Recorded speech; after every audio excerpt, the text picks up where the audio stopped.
नमस्कार, मेरा नाम है गौरव पाल। आप देख रहे हैं गौरव का चश्मा। उत्तर प्रदेश की राजनीति, एक नेता, वो पूर्व मुख्यमंत्री रह चुके हैं। इस समय उत्तर प्रदेश की राजनीति में उनकी पार्टी सबसे बड़ी पार्टी है। देश की तीसरी बड़ी पार्टी लोकसभा चुनाव में बनकर उभरी है। लेकिन क्या वो इस मूवमेंट को 2027 के चुनाव तक ले जा पाएंगे, ये बड़ा सवाल है। जी हाँ, हम बात कर रहे हैं अखिलेश यादव की। अखिलेश यादव ने हाल ही में एक ऐसा बयान दिया जिसके बाद से 2027 को लेकर उनके समीकरण जो हैं वो गड़बड़ाते नजर आ रहे हैं। अखिलेश यादव बात पीडीए की करते हैं, कभी पीडीए में पिछड़ा दलित अल्पसंख्यक कह देते हैं, कभी पीडीए में पिछड़ा दलित और अगड़ा कह देते हैं। लेकिन अखिलेश यादव हमेशा अपनी राजनीति और विचारधारा में कंफ्यूज रहते हैं। जी हाँ, अखिलेश यादव ने हाल ही में एक बयान दिया। पहले आपको बयान सुनिए, उसके बाद हम बात करेंगे कि खबर क्या है और विश्लेषण क्या है। ये जो ऊंची जाति के लोग हैं, उन्होंने हर यूनिवर्सिटी पे कब्जा कर लिया है। ये भाषा नहीं बोलनी चाहिए थी मुझे, लेकिन मजबूरी है कि हमारा पत्रकार साथी बहुत होशियार है, इसलिए बोलना पड़ रहा है। जितने भी अपर कास्ट लोग हैं, उन्होंने कभी भी बैकवर्ड, दलित, SC ST के बच्चों को आगे नहीं आने दिया। आप लोगों ने सुना, अखिलेश यादव ने कहा कि देश की सारी यूनिवर्सिटीज पर सवर्ण जाति के लोगों का कब्जा हो गया है। हालांकि हमें बात ये कहनी नहीं चाहिए, लेकिन ये बात सत्य है। अखिलेश यादव ने जो कहा वो बिल्कुल सत्य है। देश की जितनी भी यूनिवर्सिटीज हैं वहां पर 90% से ज्यादा फैकल्टी प्रोफेसर्स जो हैं वो सवर्ण जाति के। IIT IIM, बड़ी बड़ी सेंट्रल यूनिवर्सिटीज में सब जगह सवर्णों का कब्जा है। बात की जाए SC ST OBC की तो वो नाम मात्र बराबर है, और जो पद SC ST के लिए रिजर्व किए जाते हैं वो भी बैकलॉग में डाल दिए जाते हैं। अब बड़ा सवाल ये है कि अखिलेश यादव एक नेता हैं, उन्होंने ये बात एक एक्टिविस्ट वाली बात कही है, और एक्टिविस्ट भले ही लोगों को जुटा पाए लेकिन चुनाव नहीं जीत पाते। जी हाँ, तो अखिलेश यादव एक और तो स्वर्ण वोटरों को बटोरने के लिए एडी चोटी का जोर लगा रहे हैं, ब्राह्मणों को अपने साथ लाने के लिए एडी चोटी का जोर लगा रहे हैं, क्योंकि जिन 90% लोगों की बात यूनिवर्सिटीज में हो रही है उनमें ब्राह्मण ही मेन है। एक और तो माता प्रसाद पांडे को नेता प्रतिपक्ष बनाते हैं, अभिषेक मिश्रा के काफी खास हैं, तमाम जितने भी ब्राह्मण नेता हैं उनको अपनी थिंक टैंक में रखते हैं। परशुराम का फरसा भी उठाते हैं, मंदिर भी जाते हैं, टीका भी लगाते हैं। लेकिन दूसरी ओर वो ब्राह्मणों के रिप्रेजेंटेशन पर सवाल उठा देते हैं। अब कई सवाल तो ऐसे अखिलेश यादव की सरकार में यादवों के रिप्रेजेंटेशन पर भी उठते हैं। अखिलेश यादव की सरकार में यादवों का रिप्रेजेंटेशन ज्यादा रहा, लेकिन खैर छोड़िए, हम बात कर रहे हैं आज के परिवेश की। अखिलेश यादव ना तो सही ढंग से पिछड़ों को एकत्रित कर पा रहे हैं, क्योंकि वो खुद OBC जाति से आते हैं। यादव एक OBC जाति है। और क्या अखिलेश यादव के साथ इस समय उत्तर प्रदेश की सारी पिछड़ी जातियां खड़ी हैं? नहीं। अगर ऐसा हो तो वो बीजेपी को हरा ले जाएंगे।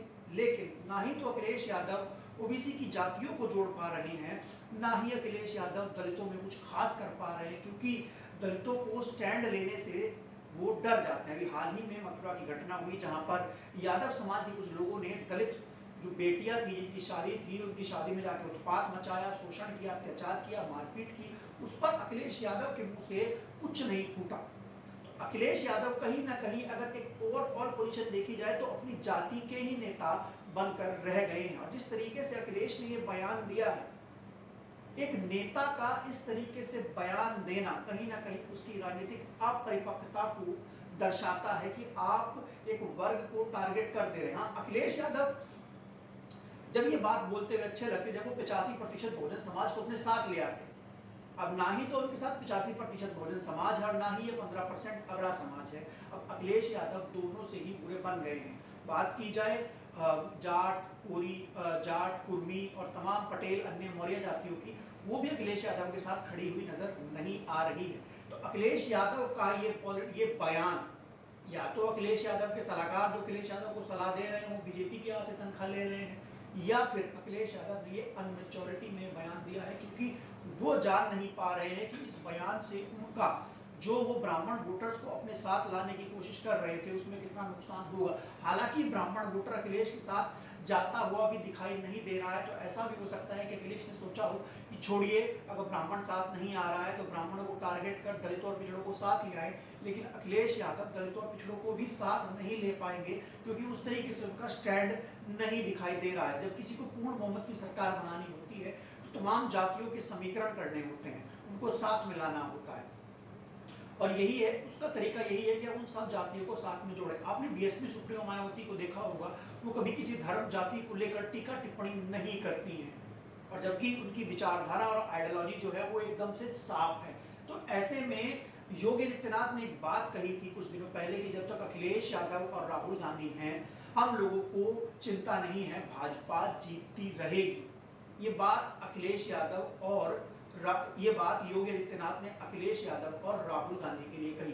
क्यों कही? क्योंकि वो जानते हैं कि अखिलेश यादव वो समीकरण नहीं बना पा रहे हैं। जबकि योगी आदित्यनाथ 15% सवर्णों की एक ठाकुर जाति से आते हैं, लेकिन उन्होंने हिंदुत्व के समीकरण में तमाम जो एक थ्रेशोल्ड वोट होता है जो जीतने के लिए चाहिए होता है वो जोड़ा हुआ है। तो कहीं ना कहीं अखिलेश यादव वोटर्स को अपने साथ लाने में नाकामयाब साबित हो रहे हैं, क्योंकि जो 24 की लहर थी वो पूरी तरीके से खत्म हो चुकी है। और आज बीजेपी जिस पोजीशन में है, अगर उस पोजीशन को देखा जाए तो भाजपा चुनाव जीतती हुई नजर आ रही है, और यही बात का खतरा अखिलेश को है, राहुल को है और मायावती को, कि किस तरीके से भाजपा को बैकडोर पर धकेला जाए। क्योंकि इस समय भाजपा के पास थ्रेशोल्ड, या तो ये तीनों पार्टियां एक हो जाए, लेकिन अगर तीनों पार्टियां एक होती हैं तो उसमें भी बड़ी समस्या है कि सीटों का बंटवारा किस तरीके से होगा, मुख्यमंत्री कौन होगा, तमाम चीजें हैं। तो ऐसे में देखना यह है कि उत्तर प्रदेश की राजनीति में क्या होता है, क्योंकि अखिलेश यादव का ब्राह्मण कार्ड तो इस समय फेल होता हुआ नजर आ रहा है। बाकी आपको कैसा लगा ये विश्लेषण हमें लिखकर जरूर बताइएगा। वीडियो को लाइक कीजिएगा, चैनल को सब्सक्राइब कीजिएगा, ऐसे ही बने रहिएगा हमारे साथ। तब तक के लिए चलते हैं, फिर मिलेंगे दूसरे वीडियो में। धन्यवाद, नमस्कार।